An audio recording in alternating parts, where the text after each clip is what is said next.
Kokios šiemet statybų naujovės ir kaip vėlyvą pavasarį pasirūpinti sodu, klaipėdiečiams pataria profesionalai. Jau 21 kartą organizuojamoje parodoje. Atšilus orui dažnas imasi dailinti savo būstą ir sodą, tačiau susigaudyti sparčiai besikeičiančiose naujovėse sudėtinga. Kad inovacijos būtų lengviau įkandamos, Uostamiesčio sporto ir pramogų arenoje jau 21 kartą surengta statybų verslo paroda ir sodo idėjų mugė. Tai yra vienintelė Lietuvoje paroda, statybų verslo paroda, kuri gyvuoja tiek ilgai, 21 kartą. Ir tai yra, iš tikrųjų labai džiugu, kad šita paroda kiekvienais metais jinai tik tai auga ir tobulėja.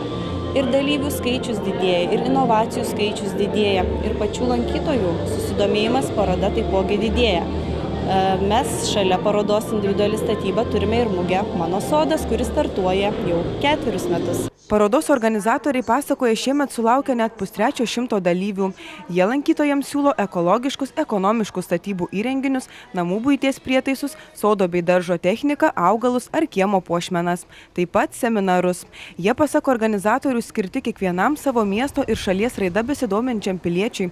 Mat juose bus pasakojama, kaip kitų šalių praktiką pritaikyti Lietuvoje. Jinai skirta absoliučiai visiems žmonėms, kurie gyvena mieste, kurie domisi miesto gyvenimu ir kurie neturi dviratį, ypatingai tiem. Mes kalbėsim apie geros praktikos pavyzdžius, pristatysim, kaip sistema veikia Kopenhagoje, kaip Kopenhagos gyventojai naudojasi dviračiais ir kuo tai yra gerai. Seminare mes pristatinėsime tokią opę problemą, kaip panaudoti saulės energiją visuomenės reikmėms.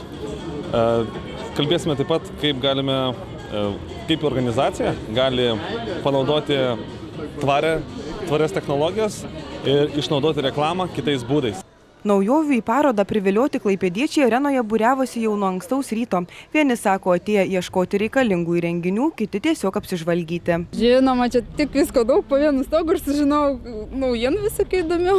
Žmonėm, kas gal su tomu, kas čia vyksta, ne kiekvieną dieną susiduria, tai pasižiūri, pamatai, kas naujo, kas gero pasaulyje. Susidomėjom sodmenimis pirmiausia. Apžiūrėjom, Rojaus obelaitės domina.